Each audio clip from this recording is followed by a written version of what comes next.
Good morning, dear students. അപ്പം നമ്മൾ ഇന്ന് മുതൽ നമ്മുടെ ഓൺലൈൻ ക്ലാസ് സ്റ്റാർട്ട് ചെയ്യാണ്. ഒരു ക്ലാസ് ഓൾറെഡി നിങ്ങൾക്ക് കഴിഞ്ഞു. അതിൽ നിങ്ങൾക്ക് SITTR-ന്റെ ലിങ്ക് ഞാൻ ഷെയർ ചെയ്തിരുന്നു. ക്ലാസ് എല്ലാവരും കണ്ടിട്ടുണ്ടാവുമെന്ന് വിചാരിക്കുന്നു. അപ്പം ബാക്കിയുള്ള കാര്യങ്ങൾ SITTR വഴി ചെയ്യുന്ന സമയത്ത് അതിന്റെ വീഡിയോ ലെങ്ത് കൂടുതലാണ്. പിന്നെ എല്ലാവർക്കും ഒരേ സമയം അത് ആക്സസ് ചെയ്യാൻ പറ്റുന്നില്ല. പിന്നെ കുറച്ച് ബുദ്ധിമുട്ടുകളുണ്ട്. അപ്പൊ ഗവൺമെന്റിന്റെ ക്ലാസ് നടക്കുന്ന ക്ലാസ്സുകളുടെ ലിങ്ക് നിങ്ങൾക്ക് ഷെയർ ചെയ്യും. കൂടെ നമ്മുടെ ഓൺലൈൻ ക്ലാസ് റെഗുലർ ആയിട്ട് നിങ്ങൾക്ക് ഉണ്ടാവും. അതിന്റെ ടൈം ടേബിൾസ് ഒക്കെ നിങ്ങൾക്ക് തന്നിട്ടുണ്ട്. അപ്പൊ ഇന്ന് നമ്മളുടെ സബ്ജക്റ്റ് ആണ്. അപ്പൊ അതിനു മുമ്പേ ഞാനൊന്ന് ഇൻട്രൊഡ്യൂസ് ചെയ്യാം. എന്റെ പേര് രമ്യ. കുറച്ചു കാലമായിട്ട് JDT-യിൽ വർക്ക് ചെയ്യുന്നു. ഒരുപാട് വർഷങ്ങളായി. താമസിക്കുന്നത് പാറോക്കുടിയാണ്. അപ്പം ഈ വർഷം നിങ്ങളുടെ ക്ലാസ് ടീച്ചറും കൂടിയാണ്. ഞാൻ ഇതുവരെ നിങ്ങൾക്ക് ക്ലാസ് എടുത്തിട്ടില്ല. അപ്പൊ അതുകൊണ്ട് നിങ്ങൾക്ക് എന്നെ വലിയ പരിചയം ഉണ്ടാവില്ല. എന്നിരുന്നാലും ഡിപ്പാർട്ട്മെന്റിലൊക്കെ കണ്ടിട്ടുണ്ടാവും. നിങ്ങളെ പലരെയും ഞാൻ കണ്ടിട്ടുണ്ട്. അങ്ങനെയൊക്കെ അറിയാം. പക്ഷെ എല്ലാവരെയും ഒന്നും അറിയില്ല എന്ന് മാത്രമേ ഉള്ളൂ. അപ്പൊ ഒന്ന് ഇൻട്രൊഡക്ഷൻ പോലെ വെക്കാൻ വേണ്ടിയിട്ടായിരുന്നു അന്ന് ഗൂഗിൾ മീറ്റ് കണ്ടക്ട് ചെയ്തത്. അൺഫോർച്ചുനേറ്റ്ലി എന്റെ മൈക്ക് ഓൺ ആവും, അത് അപ്പൊ തന്നെ ഓഫ് ആയി പോകും. വേറൊരു സോഫ്റ്റ്വെയർ മൈക്ക് എടുത്തുകൊണ്ടിരുന്നതുകൊണ്ടാണ്. പിന്നെ ഞാൻ അതിന് വീണ്ടും കണ്ടക്ട് ചെയ്യാതിരുന്നത് നിങ്ങൾ പലർക്കും വെബ്എക്സ് ആയാലും ഗൂഗിൾ മീറ്റ് ആയാലും എല്ലാവർക്കും ഒന്നും ചെയ്യാൻ പറ്റുന്നില്ല. റേഞ്ചിന്റെ പ്രോബ്ലം, അങ്ങനെ പല ബുദ്ധിമുട്ടുകളും ഉണ്ട്. അപ്പൊ അതുകൊണ്ടാണ് നമ്മൾ ലൈവ് ആയിട്ടുള്ള ക്ലാസ്സിൽ നിന്ന് വിട്ടിട്ട് ഇതേപോലെ വീഡിയോസ് നിങ്ങൾക്ക് ചെയ്തു തരാമെന്ന് വിചാരിച്ചത്. അപ്പൊ എല്ലാ സബ്ജക്റ്റിന്റെയും അതായത് ടീച്ചേഴ്സ് ഇതേപോലെയുള്ള പല ക്ലാസ്സുകളും നിങ്ങൾക്ക് തരുന്നുണ്ടാവും. ഇനി അങ്ങോട്ടും അതുണ്ടാവും. അപ്പൊ എല്ലാവരും പ്രോപ്പർ ആയിട്ട് ആ ക്ലാസ്സുകളെല്ലാം അറ്റൻഡ് ചെയ്യുക. എന്നിട്ട് ടീച്ചേഴ്സ് പറയുന്ന ആക്ടിവിറ്റീസ് എന്തൊക്കെയാണോ അത് ചെയ്യുക. റെഗുലർ ആയിട്ട് അറ്റൻഡൻസ് എല്ലാ ഓൺലൈൻ ക്ലാസ്സിലും കീപ്പ് ചെയ്യുക. അത് കറക്റ്റ് ആയിട്ട് മോണിറ്റർ ചെയ്യപ്പെടും. അതിനൊരു ഗ്രൂപ്പ് ഓഫ് സ്റ്റാഫിനെ ചാർജ് കൊടുത്തിട്ടുണ്ട്. അപ്പൊ നിങ്ങൾ ഒരു 1 വീക്കിൽ നിങ്ങൾ എങ്ങനെയാണോ ക്ലാസ് അറ്റൻഡ് ചെയ്യുന്നത് അതിന്റെ ഒരു റിപ്പോർട്ട്, നമ്മൾ എങ്ങനെയാണോ ക്ലാസ് എടുത്തത് അതിന്റെ എല്ലാം ഒരു റിപ്പോർട്ട് HOD-ക്കും അതുവഴി പ്രിൻസിപ്പാളിനും സബ്മിറ്റ് ചെയ്യണം. ഇത് ആസ് പെർ ഗവൺമെന്റ് റൂളാണ് നമ്മൾ ഈ ഒരു ഓൺലൈൻ ക്ലാസ് കണ്ടക്ട് ചെയ്യുന്നത്. അപ്പൊ നിങ്ങൾ റെഗുലർ ക്ലാസ്സിന്റെ അതേ സീരിയസ്നെസ്സോട് കൂടെ തന്നെ ഓൺലൈൻ ക്ലാസ് എടുക്കണം. നിങ്ങൾ ഇപ്പൊ സപ്ലിമെന്ററി എക്സാം ഒക്കെ വരുന്നുണ്ട്. അപ്പൊ എക്സാം ഉള്ള ദിവസങ്ങളിൽ നിങ്ങൾക്ക് എക്സാം എഴുതാം. അത് കഴിഞ്ഞിട്ട് എന്തൊക്കെയാണോ ക്ലാസ്സിൽ തന്ന ഡീറ്റെയിൽസ് ചെക്ക് ചെയ്തിട്ട് അതിനനുസരിച്ച് ചെയ്യാം. ഓക്കെ, അപ്പൊ ഇത്രയാണ് ജനറൽ ആയിട്ട് പറയാനുള്ളത്. നിങ്ങൾ ഓരോരുത്തരെയും ഇൻഡിവിജ്വലി നമുക്ക് റെഗുലർ ക്ലാസ് തുടങ്ങുമ്പോൾ പരിചയപ്പെടാം. ഇപ്പൊ കമ്മ്യൂണിക്കേഷൻ ഇല്ല, എന്നെ അറിയില്ല എന്ന് വിചാരിച്ചിട്ട് ആരും ഒഫീഷ്യലുള്ള കാര്യങ്ങൾ ചോദിക്കാനോ ഒന്നും മടിക്കണ്ട. നിങ്ങൾക്ക് പേഴ്സണൽ മെസ്സേജ് അയക്കാം, വിളിക്കേണ്ടപ്പോൾ വിളിക്കാം. അപ്പൊ എല്ലാ സപ്പോർട്ടും ഉണ്ടാവും. നിങ്ങളുടെ എല്ലാ സപ്പോർട്ടും അതേപോലെ ഞാനും പ്രതീക്ഷിക്കുന്നു. സബ്ജക്റ്റിന്റെ കാര്യം ഞാൻ നേരത്തെ പറഞ്ഞിരുന്നു. നമ്മുടെ സബ്ജക്റ്റിന്റെ പേര് എൻവയോൺമെന്റൽ സയൻസ് ആൻഡ് ഡിസാസ്റ്റർ മാനേജ്മെന്റ് എന്നാണ്. ഇപ്പം വളരെ റിലവന്റ് ആയിട്ടുള്ള ഒരു സബ്ജക്റ്റ് ആണ് ഈ ഒരു സബ്ജക്റ്റ്. നിങ്ങൾക്ക് തോന്നാം നിങ്ങൾ ചെറിയ ക്ലാസ്സുകളിലൊക്കെ EVS പഠിച്ചതല്ലേ, പിന്നെ എന്തിനാണ് ഈ ഡിപ്ലോമയ്ക്ക് EVS എന്ന് പറയുന്നൊരു സബ്ജക്റ്റ് അല്ലെങ്കിൽ എൻവയോൺമെന്റൽ സയൻസ് എന്തിനാണ് എന്നുള്ളത്.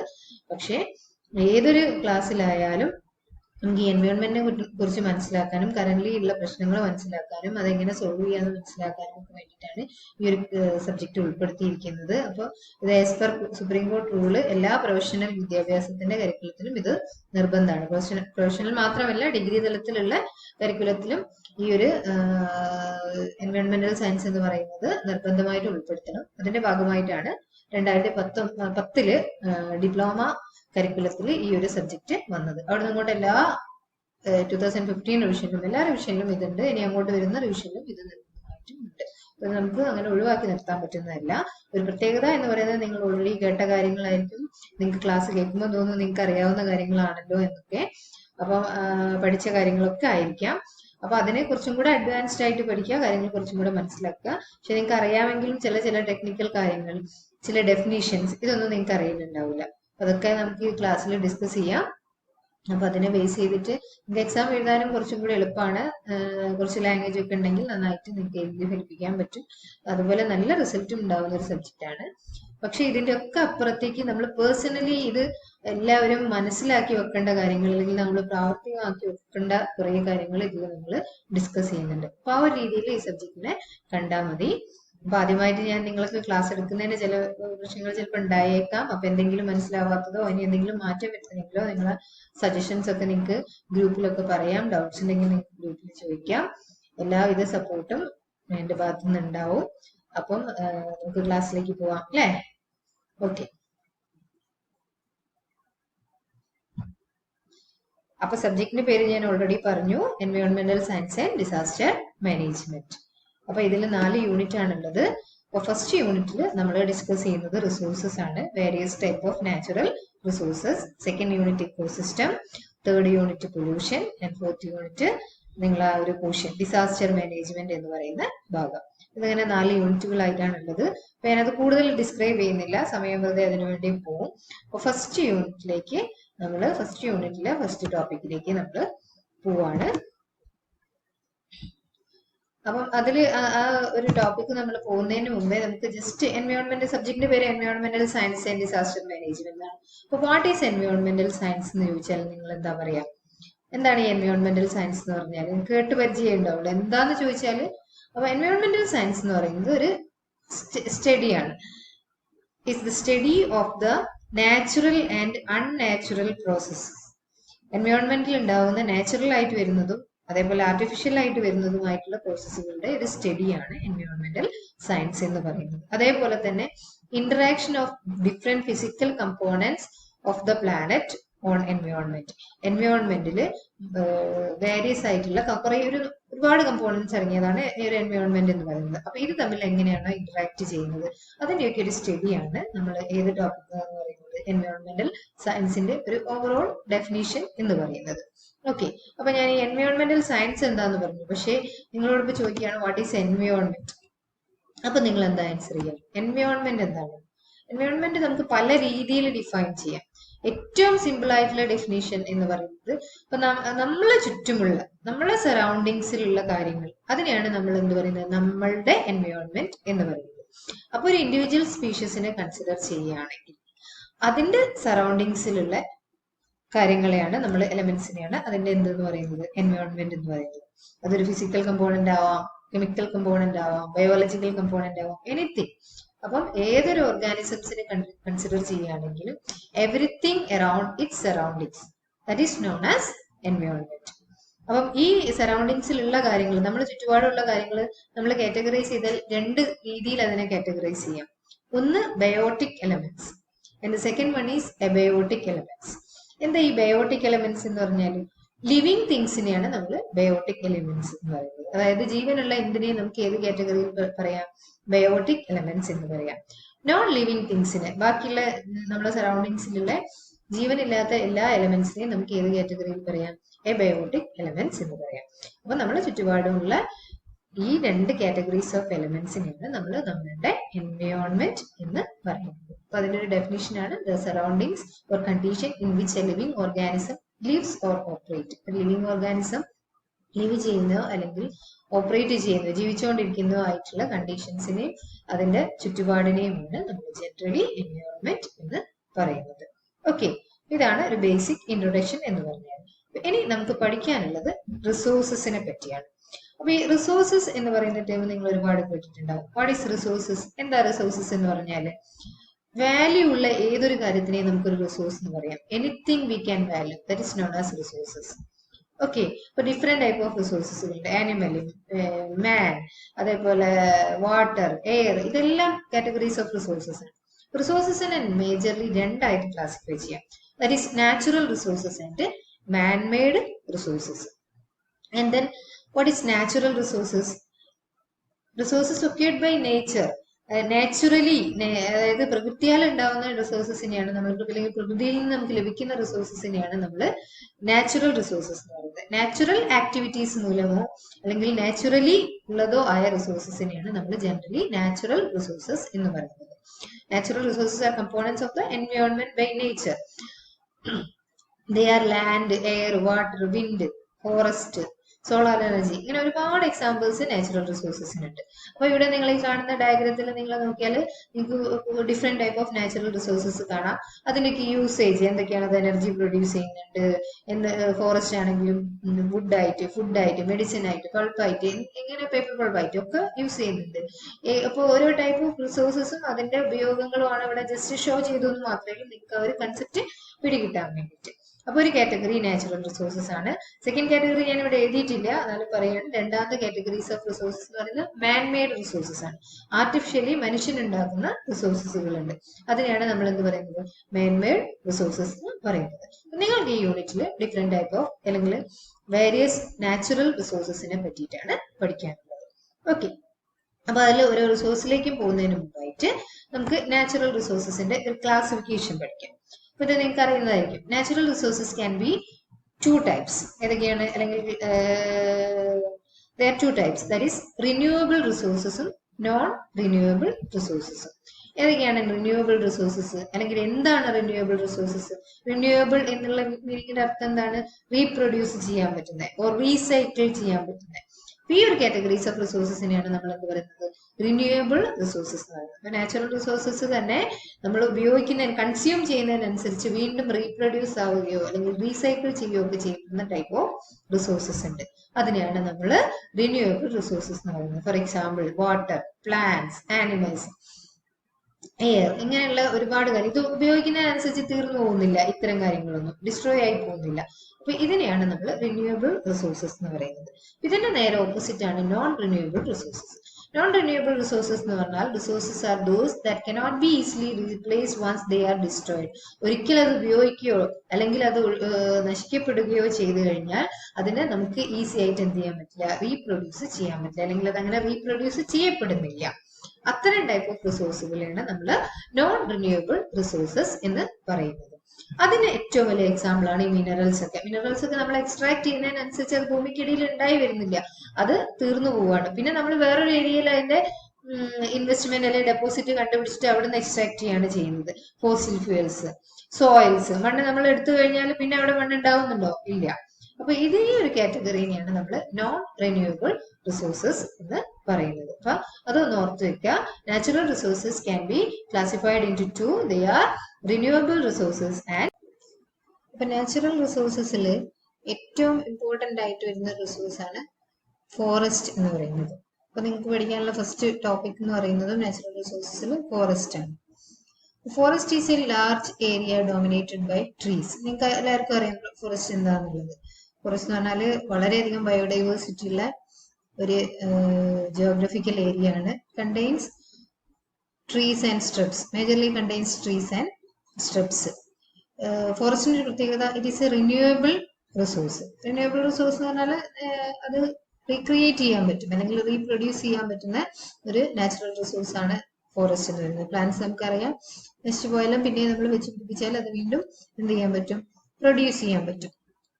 ഫോറസ്റ്റിന്റെ ഏറ്റവും വലിയ പ്രത്യേകത എന്ന് പറയുന്നത് ഒരുപാട് ജീവജാലങ്ങൾ അടങ്ങിയിട്ടുള്ള ജൈവ വൈവിധ്യം ഉള്ള ഒരു സ്ഥലമാണ് ഫോറസ്റ്റ് എന്ന് പറയുന്നത്. അതായത് വളരെയധികം ബയോഡൈവേഴ്സിറ്റി ഉള്ള ഒരു ജിയോഗ്രഫിക്കൽ സോണാണ് ഫോറസ്റ്റ് എന്നുള്ളത്. ഫോറസ്റ്റിന്റെ ഒരു പ്രത്യേകത എന്ന് പറഞ്ഞാൽ ഒരു കൺട്രിയുടെ എക്കണോമിക് ഗ്രോത്തിന് വളരെ അധികം പ്രാധാന്യം വഹിക്കുന്ന ഒരു റിസോഴ്സ് ആണ് ഫോറസ്റ്റ് എന്ന് പറയുന്നത്.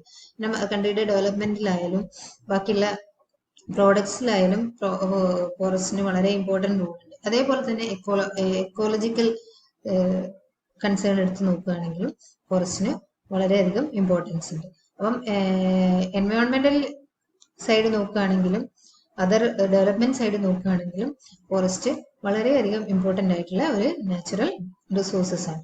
അപ്പൊ നെക്സ്റ്റ് നമുക്ക് എന്തൊക്കെയാണ് അതിന്റെ ഇമ്പോർട്ടൻസ് എന്നുള്ളത് ചെക്ക് ചെയ്യുന്നു. ഇമ്പോർട്ടൻസ് നമുക്ക് ക്ലാസിഫൈ ചെയ്യുമ്പോൾ കൊമേഴ്ഷ്യൽ ഓർ എക്കണോമിക്കൽ ഇമ്പോർട്ടൻസും അതേപോലെ തന്നെ എക്കോളജിക്കൽ ഇമ്പോർട്ടൻസും രണ്ടായിട്ട് ക്ലാസിഫൈ ചെയ്യാം. Commercial importance or economical gain എന്തൊക്കെയാന്ന് വെച്ചാൽ മെയിൻ ആയിട്ട് നമുക്ക് ഫോറസ്റ്റ് നിന്ന് കിട്ടുന്ന പ്രോഡക്റ്റ് എന്ന് പറയുന്നത് ടിമ്പർ തന്നെയാണ്. അതായത് തടി. ആ വുഡ് യൂസ് ചെയ്തിട്ടാണ് നമ്മൾ പല ആക്ടിവിറ്റീസും, ഹ്യൂമൻ ആക്ടിവിറ്റീസും അല്ലെങ്കിൽ ഡെവലപ്മെന്റ് ആക്ടിവിറ്റീസും നടത്തുന്നത്. നമ്മൾ ഫർണിച്ചർ ഉണ്ടാക്കാൻ, അതേപോലെ ബോട്ട്സ് ഉണ്ടാക്കാൻ, ബ്രിഡ്ജസ് ഉണ്ടാക്കാൻ, കൺസ്ട്രക്ഷൻ മേഖലയിൽ പല ഏരിയയിലും ഈ വുഡ് യൂസ് ചെയ്യുന്നുണ്ട്. അതേപോലെ തന്നെ താഴെ നിങ്ങൾക്ക് നോക്കിയാൽ അറിയാം ഫോറസ്റ്റിന് ഒരുപാട് റോ മെറ്റീരിയൽസ് നമുക്ക് കിട്ടുന്നുണ്ട്. അത് ഇൻഡസ്ട്രീസിലേക്ക് യൂസ് ചെയ്യാൻ വേണ്ടിയിട്ട്, എസ്പെഷ്യലി പേപ്പർ പൾപ്പ്. ഇതെല്ലാം ഫോറസ്റ്റിന് വരുന്ന എലിമെന്റ്സ് കൊണ്ടാണ് നമ്മൾ ഉണ്ടാക്കുന്നത്. അതേപോലെ match, sports goods, variety of items നമ്മൾ ഫോറസ്റ്റിൽ നിന്ന് കിട്ടുന്ന കാര്യങ്ങൾ കൊണ്ട് ഉണ്ടാക്കുന്നുണ്ട്. അതേപോലെ ഒരു സെക്കൻഡ് തിങ് ആണ് മെഡിസിൻ. ഒരുപാട് മെഡിസിൻസ് നമ്മൾ ഫോറസ്റ്റിൽ നിന്ന് പ്രൊഡ്യൂസ് ചെയ്യുന്നുണ്ട്. ഫോറസ്റ്റിൽ നിന്ന് പ്ലാന്റ്സിൽ നിന്ന് കിട്ടുന്ന ഒരുപാട് മെഡിസിൻസ് നമ്മൾ യൂസ് ചെയ്യുന്നുണ്ട്. അതുകൊണ്ടൊക്കെ നമ്മൾ ഒരുപാട് എക്കണോമിക്കൽ ഗ്രോത്ത് ക്രിയേറ്റ് ഉണ്ടാവുന്നുണ്ട് നമുക്ക്. പിന്നെ ഒരു ജനറൽ ആയിട്ട് വരുന്ന കാര്യമാണ് ഫ്യൂൽ വുഡ് കളക്ഷൻ. വിറകായിട്ട് നമ്മൾ മരങ്ങൾ യൂസ് ചെയ്യുന്നുണ്ട്. വിറക് കത്തിക്കാനും ബാക്കിയുള്ള കാര്യങ്ങൾക്കൊക്കെ നമ്മൾ മരങ്ങൾ യൂസ് ചെയ്യുന്നുണ്ട്. അപ്പൊ ഇതൊക്കെയാണ് എക്കണോമിക്കൽ ഇമ്പോർട്ടൻസ് എന്ന് പറയുന്നത്. ഇനി മെയിൻ ആയിട്ട് വരുന്നത് അതിന്റെ എൻവയോൺമെന്റൽ ഇമ്പോർട്ടൻസ് അല്ലെങ്കിൽ എക്കോളജിക്കൽ ഇമ്പോർട്ടൻസ് എന്ന് പറയും. അത് വളരെ വലുതാണ്. ഫോറസ്റ്റ് നമ്മളെ ഈ എൻവയോൺമെന്റിൽ വഹിക്കുന്ന ഒരു റോൾ എന്ന് പറയുന്നത് വളരെയധികം എന്താ പറയാ കീ റോൾ എന്ന് വേണമെങ്കിൽ പറയാം. വിത്തൗട്ട് ഫോറസ്റ്റ്, അതുകൊണ്ടാണ് ഈ മരങ്ങളൊക്കെ നശിപ്പിക്കുന്നതിനനുസരിച്ച് നമ്മൾ അതിന്റെ അവയർനെസ്സും അത് വെച്ച് പിടിപ്പിക്കാനുള്ള മെത്തേഡ്സും അതിനുള്ള കാര്യങ്ങളൊക്കെ ചെയ്യുന്നത്. ഇപ്പൊ നിങ്ങൾക്ക് അറിയാം, ഇപ്പൊ കഴിഞ്ഞ ജൂൺ 5 എന്ന് പറയുന്നത് എൻവയോൺമെന്റൽ ഡേ ആണ്. അപ്പൊ അതിനെ ബേസ് ചെയ്തിട്ട് തന്നെ ആ ഒരു ദിവസമെങ്കിലും ഒരുപാട് പ്ലാൻസ് നമ്മൾ വെച്ചിട്ടുണ്ട്. ലോകമെമ്പാടും ആ ഒരു ഇത് മോട്ടോ ഫോളോ ചെയ്തിട്ടുണ്ട്. അപ്പൊ അതിന്റെയൊക്കെ ഇതെന്ന് പറയുന്നത് വിത്തൗട്ട് ഫോറസ്റ്റ് നമുക്ക് പല പ്രശ്നങ്ങളും ഉണ്ടാവും. അപ്പം ഇതൊക്കെ ഇപ്പൊ ഡിഫോറസ്റ്റേഷനെ കുറിച്ചൊക്കെ ഞാൻ പറയാം. അപ്പൊ എന്തൊക്കെയാണ് അതിന്റെ എക്കോളജിക്കൽ ഇമ്പോർട്ടൻസ് എന്ന് പറഞ്ഞാല് regulation of global climate and temperature. നിങ്ങൾക്കറിയാം ഗ്ലോബൽ വാർമിംഗ് പോലുള്ള കാര്യങ്ങളൊക്കെ ഈ ഡിഫോറസ്റ്റേഷൻ കൊണ്ട് ഉണ്ടാവുന്നതാണ്. ഗ്രീൻ ഹൗസ് എഫക്റ്റ് ഒക്കെ കൂടിയിട്ട് കാർബൺ ഡൈ ഓക്സൈഡിന്റെ പ്രൊഡക്ഷൻ ഒക്കെ കൂടിയിട്ട് ഉണ്ടാവുന്നതാണ്. അപ്പൊ ഈ ഗ്ലോബൽ ടെമ്പറേച്ചർ മെയിൻറ്റെയിൻ ചെയ്യുന്നതിൽ ട്രോപ്പിക്കൽ ഫോറസ്റ്റിനൊക്കെ വളരെയധികം പങ്കുണ്ട്. അതാണ് റിഡക്ഷൻ ഇൻ ഗ്ലോബൽ വാർമിംഗ്. അപ്പൊ ഫോറസ്റ്റിന്റെ ഇൻക്രീസിങ് ഗ്ലോബൽ വാർമിങ്ങിനെ വളരെയധികം റെഡ്യൂസ് ചെയ്യും. പിന്നെ പ്രൊഡക്ഷൻ ഓഫ് ഓക്സിജൻ. നിങ്ങൾക്കറിയാം, നോർമലി പ്ലാന്റ്സ് എന്ന് പറയുന്നത് കാർബൺ ഡൈ ഓക്സൈഡ് കൺസ്യൂം ചെയ്തിട്ട് ഓക്സിജൻ റിലീസ് ചെയ്യുന്നതാണ്. അപ്പം ഓക്സിജന്റെ ഒരുപാട് പ്രൊഡക്ഷൻ ഉണ്ടാവും. കൺസർവേഷൻ ഓഫ് സോയിൽ കൺവേർഷൻ, മണ്ണ് സംരക്ഷണം. Importance in fertility of soil. സോയിലിന്റെ ഫെർട്ടിലിറ്റി വളരെയധികം ഇമ്പോർട്ടന്റ് ആണ് ഫോറസ്റ്റ് എന്ന് പറഞ്ഞാൽ. കാരണം ഈ ഇലകളും ഇതെല്ലാം ഡീകമ്പോസ് ആയിട്ട് മണ്ണിനെ ഫലപുഷ്ടത നിലനിർത്തുന്നത്. അതേപോലെ അതിന്റെ റൂട്ട്സും ഉണ്ട്. റൂട്ട്സ് ഒക്കെ മണ്ണിലേക്ക് ഇറങ്ങിയിട്ട് ആ മണ്ണ് ഫലപുഷ്ടമായി നിലനിർത്തുന്നത്. അതിന്റെ മണ്ണിന്റെ സ്ട്രെങ്ത് നിലനിർത്തുന്നതിൽ ഫോറസ്റ്റിന് അല്ലെങ്കിൽ പ്ലാന്റ്സിനും ട്രീസിനും വളരെയധികം റോൾ ഉണ്ട്. അതാണ് important in fertility of soil. Then control of water flow. അത് നിങ്ങൾക്കറിയാം, മരങ്ങളുടെ റൂട്ട്സ് വാട്ടർ ഫ്ലോനെ വളരെയധികം റെഗുലേറ്റ് ചെയ്യും. Then absorption of noise. ലീവ്സിന് നോയ്സിനെ അബ്സോർവ് ചെയ്യാനുള്ള കപ്പാസിറ്റി ഉണ്ട്. Absorption of air pollution. അപ്പൊ ഈ ട്രീസും അതേപോലെ പ്ലാന്റ്സും ഒക്കെ ഉണ്ടെങ്കിൽ പൊല്യൂട്ടഡ് ഗ്യാസസിനൊക്കെ അതിന് എന്ത് ചെയ്യാൻ, അബ്സോർബ് ചെയ്യാനുള്ള കപ്പാസിറ്റി ഉണ്ട്. അപ്പൊ ഇതൊക്കെയാണ് ജനറലി എന്താ പറയുക ecological importance of forest. Mainly ക്ലൈമറ്റിൽ വളരെയധികം ഇമ്പോർട്ടന്റ് റോള് ഫോറസ്റ്റിനുണ്ട്. അത് നിങ്ങൾക്കറിയാം, കൂടുതലായിട്ടും എന്താ പറയാ മരങ്ങളൊക്കെ അടങ്ങിയ പ്രദേശങ്ങളിൽ കൂടുതലായിട്ട് മഴ ലഭിക്കുന്നതിനെ പറ്റിയും ഒക്കെ നിങ്ങൾക്കറിയാം. അവിടുത്തെ ക്ലൈമറ്റ് ചേഞ്ചിനെ പറ്റിയൊക്കെ നിങ്ങൾ മനസ്സിലാക്കിയിട്ടുണ്ടാവും. അപ്പൊ ഈ രണ്ട് ടേംസ് മനസ്സിലാക്കി വെക്കുക. എക്കണോമിക്കൽ ഇമ്പോർട്ടൻസ് ഉണ്ട്. ഫോറസ്റ്റിനെ പറ്റി ജനറലി പറയുമ്പോൾ വാട്ട് ഈസ് ഫോറസ്റ്റ് എന്നുള്ളതിന്റെ ഡെഫിനിഷൻ പറയാം. അതിനുശേഷം അതിന്റെ യൂസ് എന്ന് ചോദിച്ചു കഴിഞ്ഞാൽ എക്കോളജിക്കൽ യൂസും ഉണ്ട്, സിമിലർലി എക്കണോമിക്കൽ ഓർ കൊമേഴ്ഷ്യൽ യൂസും ഉണ്ട്. ഓക്കെ, ഒരുപാട് പേർക്ക് എംപ്ലോയ്മെന്റ് ഒക്കെ പ്രൊവൈഡ് ചെയ്യുന്നുണ്ട് ഫോറസ്റ്റ്. അതൊക്കെ നിങ്ങൾക്ക് എക്കണോമിക്കൽ യൂസിൽ എഴുതാൻ പറ്റിയ കാര്യങ്ങളാണ്. ഇനി ഫോറസ്റ്റിൽ മെയിൻ ആയിട്ട് ഇപ്പൊ ഫോറസ്റ്റ് എന്താണെന്നും അതിന്റെ യൂസേജ് എന്താണെന്നും ഒക്കെ ജനറലി നമുക്കറിയാം. പക്ഷെ അതിൽ നടക്കുന്ന ഒരു മിസ്യൂസ് ആണ്, അല്ലെങ്കിൽ മെയിൻ ആയിട്ട് നടക്കുന്ന ഒരു പ്രോബ്ലം ആണ് ഡീഫോറസ്റ്റേഷൻ. അക്കോർഡിംഗ് ടു ഫോറസ്റ്റ് എന്ന് പറയുന്ന നാച്ചുറൽ റിസോഴ്സിനെ കൺസിഡർ ചെയ്യുന്ന സമയത്ത് അതിൽ ഏറ്റവും ഇമ്പോർട്ടന്റ് ആയിട്ട് വരുന്ന പോയിന്റ് ആണ് ഡീഫോറസ്റ്റേഷൻ. ഡിഫോറസ്റ്റേഷൻ എന്താന്നൊക്കെ നിങ്ങൾ കേട്ടിട്ടുണ്ടാവും. എന്താണ് ഇത്? Action of clearing forest. ഫോറസ്റ്റിന്റെ ഒരു ഏരിയ കംപ്ലീറ്റ് ക്ലിയർ ചെയ്ത് പോവുക. Cutting or burning trees. മരങ്ങൾ മുറിച്ചിട്ടോ അല്ലെങ്കിൽ കത്തിച്ചിട്ടോ ഒക്കെ അങ്ങനെയല്ല, ഫോറസ്റ്റിന്റെ ഒരു ഏരിയനെ അല്ലെങ്കിൽ ഫോറസ്റ്റിനെ നശിപ്പിക്കുക, destroy forest, that is deforestation. State of having been cleared of forest. ആ ഒരു ക്ലിയർ ആയിട്ടുള്ള സ്റ്റേറ്റിനെയാണ് നമ്മൾ എന്ത് പറയുന്നത്? ഡീഫോറസ്റ്റേഷൻ എന്ന് പറയുന്നത്. ഒരുപാട് കാരണങ്ങളുണ്ട് ഡീഫോറസ്റ്റേഷന്. അതിൽ സം ഓഫ് ദ കോസസ് ആണ് ഞാൻ ഇവിടെ ഡിസ്ക്രൈബ് ചെയ്തത്.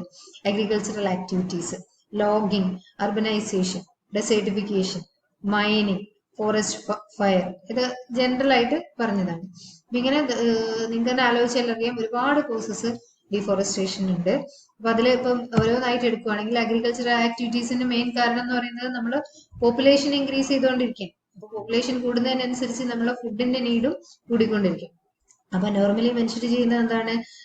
ഈ കാടൊക്കെ വെട്ടിത്തെളിച്ച് അവിടെയെല്ലാം കൃഷി ചെയ്യാൻ തുടങ്ങും. അപ്പൊ അത് അവിടെയൊക്കെ ഡീഫോറസ്റ്റേഷൻ ആണ് സംഭവിക്കുന്നത്. ഒരുപാട് hectares of areas human beings encroach ചെയ്തിട്ട് അവിടെ പ്ലാന്റ്സും നമ്മളുടെ ഫുഡിന് വേണ്ടിയിട്ടുള്ള അഗ്രികൾച്ചറൽ ആക്ടിവിറ്റീസ് ചെയ്യുന്ന സമയത്ത് ആ ഒരു ഏരിയയിലുള്ള ഫോറസ്റ്റ് ഒക്കെ എന്താ ചെയ്യുന്നത്, ഡിസ്ട്രോയ് ആയി പോവാണ് ചെയ്യുന്നത്.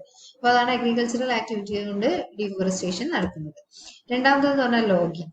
ഇത് ലോഗിങ് എന്നുള്ള വേർഡിന്റെ മീനിങ് എന്താണ്, നമ്മള് ഹ്യൂമൻ ആക്ടിവിറ്റീസിന് വേണ്ടിയിട്ട് മരം മുറിച്ച് അത് ഉപയോഗിക്കുന്നതിനെയാണ് നമ്മൾ എന്ത് പറയുന്നത്, ലോഗിങ് എന്ന് പറയുന്നത്. കട്ടിംഗ് ഓർ ബേണിംഗ് ട്രീസിനെയാണ് നമ്മൾ എന്ത് പറയുന്നത്, ലോഗിങ് എന്ന് പറയുന്നത്. അപ്പോൾ ഈ വുഡ് ബേസ്ഡ് ഇൻഡസ്ട്രിക്ക് വേണ്ടിയിട്ടും അതേപോലെ ഫർണിച്ചറിന് വേണ്ടിയിട്ടും കൺസ്ട്രക്ഷൻ മേഖലയിലും അനദർ ഇൻഫ്രാസ്ട്രക്ചർ ഡെവലപ്മെന്റിന് വേണ്ടിയിട്ടും എല്ലാം നമ്മൾ മരം മുറിക്കുന്നുണ്ട്. അപ്പൊ ഒരു കംപ്ലീറ്റ് ഒരു ഏരിയ ഓഫ് ഫോറസ്റ്റ് അവിടെ ക്ലീൻ ആയി പോവുക ചെയ്യുന്നത്, അതിലുള്ള വലിയ മരങ്ങളൊക്കെ മുറിച്ച് മാറ്റുന്ന സമയത്ത്. അപ്പൊ അതൊരു വലിയ പ്രോബ്ലമാണ്. നമ്മളുടെ നീഡിന് വേണ്ടിയിട്ട് നമ്മള് മരങ്ങൾ മുറിക്കുന്നത്. That is known as logging. Urbanization ഇതൊരു വളരെ ഇമ്പോർട്ടന്റ് ആയിട്ടുള്ള ഒരു തിങ് ആണ്. അർബനൈസേഷൻ എന്ന് പറഞ്ഞാൽ എന്താണ്, നാഗരിക വൽക്കരണം. എന്തുകൊണ്ടാണ് ഈ അർബനൈസേഷൻ സംഭവിക്കുന്നത്? പോപ്പുലേഷൻ കൂടുന്ന സമയത്ത്, അതേപോലെ നമ്മളുടെ ആവശ്യങ്ങൾ കൂടുമ്പം, ഡെവലപ്മെന്റ്സ് കൂടുതലായിട്ട് വരുന്ന സമയത്ത് ഗ്രാമങ്ങളെല്ലാം നഗരങ്ങളായി മാറും. അപ്പം ഈ എൻക്രോച്ച്മെന്റ് ആണ് നടക്കുന്നത്. അപ്പൊ നമുക്ക് സ്ഥലം മതിയാവാതെ വരികയാണ്. അപ്പം ഫോറസ്റ്റും കയ്യേറി അവിടെയും ബിൽഡിംഗ് കെട്ടി അവിടെയും റോഡ് കൺസ്ട്രക്ട് ചെയ്ത് ഈ ഒരു രീതിയിലാണ് കാര്യങ്ങൾ പോകുന്നത്. അപ്പൊ ഇതെല്ലാം എന്തിനെ എഫക്ട് ചെയ്യുന്നുണ്ട്, അവിടെയുള്ള ജീവജാലങ്ങളെയും ബാക്കി കാര്യങ്ങളെയും എഫക്ട് ചെയ്യുന്നുണ്ട്. അപ്പൊ ഇതെല്ലാം എന്തിനു കാരണമാകുന്നുണ്ട്, ഡീഫോറസ്റ്റേഷന് കാരണമാകുന്നുണ്ട്. അപ്പൊ മൂന്നാമത്തെ പോയിന്റ് ആണ് അർബനൈസേഷൻ. ഫോറസ്റ്റിലേക്ക് ആക്സസ് ഒക്കെ കിട്ടാൻ വേണ്ടിയിട്ട് റോഡ് കൺസ്ട്രക്ട് ചെയ്യും. അപ്പൊ ആ ഒരു ഏരിയയിലെ ഫോറസ്റ്റ് എന്ത് ചെയ്യപ്പെടും, ഡിസ്ട്രോയ് ചെയ്യപ്പെടും. ഇതെല്ലാം മെയിൻ കാരണം നമ്മളുടെ പോപ്പുലേഷൻ ആണ്, ഓവർ പോപ്പുലേഷൻ ആണ് ഇത്തരം കാര്യങ്ങൾക്കൊക്കെ ഉള്ള മെയിൻ റീസൺ എന്ന് പറയുന്നത്. നമ്മൾ ആവശ്യം കൂടുന്നതിനനുസരിച്ച് നമ്മൾ പുതിയ പുതിയ സ്ഥലങ്ങൾ കണ്ടുപിടിക്കുക ചെയ്യുന്നത്. ഓക്കെ, ക്ലിയർ ആയി ഉണ്ടാവും എന്ന് വിചാരിക്കും. Then desertification. ഡെസേർട്ടിഫിക്കേഷൻ എന്ന് പറഞ്ഞാൽ ഒരു നന്നായിരിക്കുന്ന ഒരു ഏരിയ പെട്ടെന്ന് മരുഭൂമിയായിട്ട് മാറുന്ന പ്രോസസ്സിനെയാണ് എന്ത് പറയുന്നത്, ഡെസേർട്ടിഫിക്കേഷൻ എന്ന് പറയുന്നത്. പല റീസൺ കൊണ്ട് ഡെസേർട്ടിഫിക്കേഷൻ ഉണ്ടാവാം. ക്ലൈമറ്റ് ചേഞ്ച് കൊണ്ട് ഉണ്ടാവാം. അതേപോലെ തന്നെ ഇപ്പം ഇതിൽ പറയുന്ന നമ്മൾ പറയുന്ന റീസൺ എന്ന് പറഞ്ഞാൽ ഇൻഡസ്ട്രീസ് എന്നൊക്കെ വരുന്ന ഈ കെമിക്കൽ വേസ്റ്റുകളൊക്കെ റിവറിലൊക്കെ വന്നിട്ട് അത് മണ്ണിൽ എലിഞ്ഞിട്ട് അവിടെ ഒന്നും പ്ലാന്റ്സ് വളരാതിരിക്കുമ്പോൾ ആ കെമിക്കലിന്റെ റിയാക്ഷൻ കൊണ്ട് ആ ഒരു ഏരിയ തന്നെ വേണമെങ്കിൽ കംപ്ലീറ്റ് ആയിട്ട് എന്ത് ചെയ്യാം, നശിച്ചു പോവാം. ആ ഒരു കാരണം കൊണ്ട് ഡീഫോറസ്റ്റേഷൻ സംഭവിക്കാം.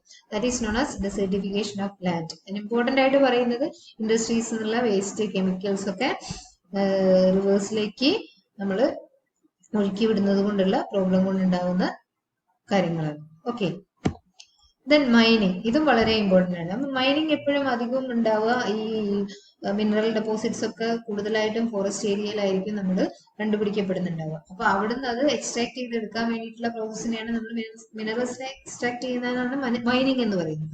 അപ്പൊ ആ ഒരു മൈനിങ് നടത്തുന്ന സമയത്ത് ആ കംപ്ലീറ്റ് ഏരിയയിലുള്ള മരങ്ങളും മാറ്റേണ്ടി വരും. അതേപോലെ ഈ മൈനിങ്ങിന്റെ പ്രോസസ്സ് കൊണ്ട് വലിയ പ്രോസസ്സാണ്. അപ്പൊ അതുകൊണ്ട് ഉണ്ടാകുന്ന വേസ്റ്റ് കാരണവും ഒക്കെ ആ ഒരു ഏരിയയിലുള്ള പ്ലാന്റ്സും ട്രീസും എല്ലാം എന്ത് ചെയ്യപ്പെടാം, നശിക്കപ്പെടാം. ഈ ഒരു കാരണം കൊണ്ടുണ്ടാവുന്ന ഡിഫോറസ്റ്റേഷനാണ് മൈനിങ് എന്ന് പറയുന്നത്. Next, forest fires. ഇതൊരു വലിയ കോഴ്സാണ് ഫോറസ്റ്റ് ഫയേഴ്സ് ആണ്. അപ്പൊ നിങ്ങൾ ആമസോണിലൊക്കെ റീസെന്റ് ഉണ്ടായ കേട്ടിട്ടുണ്ടാവും. അതേപോലെ ആസ്ട്രേലിയയിൽ ഉണ്ടായ ഫോറസ്റ്റ് ഫയർ ഒക്കെ വളരെ റീസെന്റ് ആയിട്ട് നടന്നത്. ഹെക്ടേഴ്സ് എത്രയോ ഒരു ഏരിയ ഓഫ് ഫോറസ്റ്റ് ആണ് ഈ ഫോറസ്റ്റ് ഫയർ കൊണ്ട് നശിച്ചത്. ഫോറസ്റ്റ് ഫയർ രണ്ട് രീതിയിൽ ഉണ്ടാവാം. ഒന്ന് നാച്ചുറലി ഉണ്ടാവാം, രണ്ടാമത് മാൻമെയ്ഡ് ആക്ടിവിറ്റീസ് കൊണ്ട് ഉണ്ടാവാം. നാച്ചുറൽ അതേപോലെ ഈ വല്ലാതെ വരൾച്ചയൊക്കെ വരുന്ന സമയത്ത്, സൺബേൺ ഒക്കെ കൂടുന്ന സമയത്തൊക്കെ നാച്ചുറലി ഫോറസ്റ്റ് ഫയർ ഒക്കെ അറിയാം, അല്ലെങ്കിൽ മാൻമെയ്ഡ് എന്തെങ്കിലും ആക്ടിവിറ്റീസ് കൊണ്ട് ഫോറസ്റ്റ് ഫയർ ഒക്കെ അറിയാം. രണ്ടാണെങ്കിലും വലിയ ഹ്യൂജ് എമൗണ്ടിൽ ഫോറസ്റ്റ് ലോസ് ചെയ്യാൻ കാരണമാകുന്ന ഒരു കോസാണ് ഫോറസ്റ്റ് ഫയർ എന്ന് പറയുന്നത്. അപ്പൊ ഇത് ജനറലി ഇല്ല 6 പോയിന്റ്സ് ഞാൻ പറഞ്ഞതേ ഉള്ളൂ. ഡിഫോറസ്റ്റേഷന് വേണ്ടി നിങ്ങൾക്ക് ആലോചിച്ചാൽ ഒരുപാട് പോയിന്റ്സ് ഉണ്ടാവും. അതൊക്കെ ഇതിന്റെ കൂടെ നിങ്ങൾക്ക് ഇൻകോർപ്പറേറ്റ് ചെയ്ത് എഴുതാവുന്നതാണ്. ഓക്കെ, ഇതാണ് ഡീഫോറസ്റ്റേഷൻ എന്ന് പറയുന്നത്. ഫോറസ്റ്റ് ഡിസ്ട്രോയ് ആവുന്ന ആ സിറ്റുവേഷനാണ് നമ്മൾ ഡീഫോറസ്റ്റേഷൻ എന്ന് പറയുന്നത്. ഓക്കെ, ഇനി നെക്സ്റ്റ് ഇത് ജസ്റ്റ് ഒരു സ്റ്റഡിയാണ്, ഡീഫോറസ്റ്റേഷൻ ഓവർ ദ ഇയേഴ്സ്. ഞാൻ ജസ്റ്റ് വെച്ചു എന്നേ ഉള്ളൂ. പിന്നെ നിങ്ങൾ നോക്കൂ, 1985 26% ഓഫ് ഫോറസ്റ്റ് ആണ് സംഭവിച്ചത്. 2000 ആയപ്പോൾ അത് 43 ആയി, 2005 ആയപ്പോൾ 50 ആയി, 2010 ആയപ്പോൾ 56 ആയി, ആൻഡ് നൗ ഇറ്റ് ഇസ് 67% എന്നാണ് സ്റ്റഡീസ് പറയുന്നത്. അതായത് 67% ആകെയുള്ള ഫോറസ്റ്റിന്റെ 67% നശിക്കപ്പെട്ട് കഴിഞ്ഞു. അപ്പൊ അതുകൊണ്ടാണ് ഈ ഗ്ലോബൽ വാർമിങ്ങും ഓസോൺ ഡിപ്ലീഷനും ഒക്കെ ഇത്രയും ഹെവി ആയിട്ട് വരുന്നത്.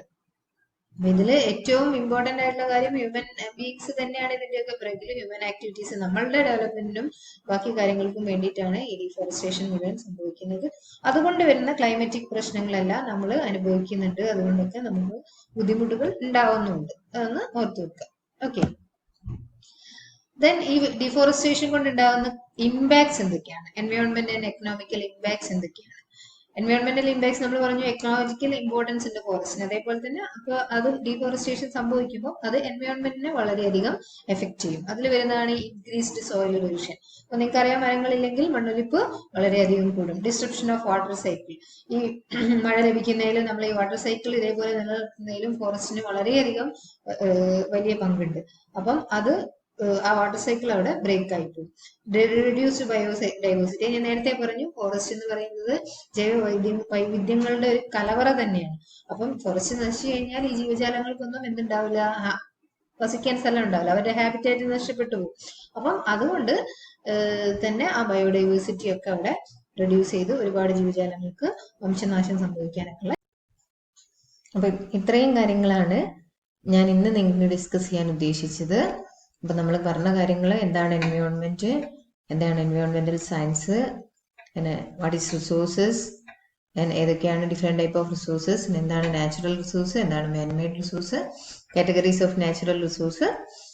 അതിൽ തന്നെ നാച്ചുറൽ റിസോഴ്സസിൽ വരുന്ന ഒരു ഇമ്പോർട്ടൻറ്റ് റിസോഴ്സ് ആയ ഫോറസ്റ്റ്, അതിന്റെ ഡെഫിനേഷൻ, അതിന്റെ ഇമ്പോർട്ടൻസ് ഓർ അതിന്റെ യൂസ്, അതേപോലെ എന്താണ് ഡീഫോറസ്റ്റേഷൻ, അതിന്റെ കോസസ് എന്തൊക്കെയാണ്, അതിന്റെ ഇമ്പാക്ട്സ് എന്തൊക്കെയാണ്.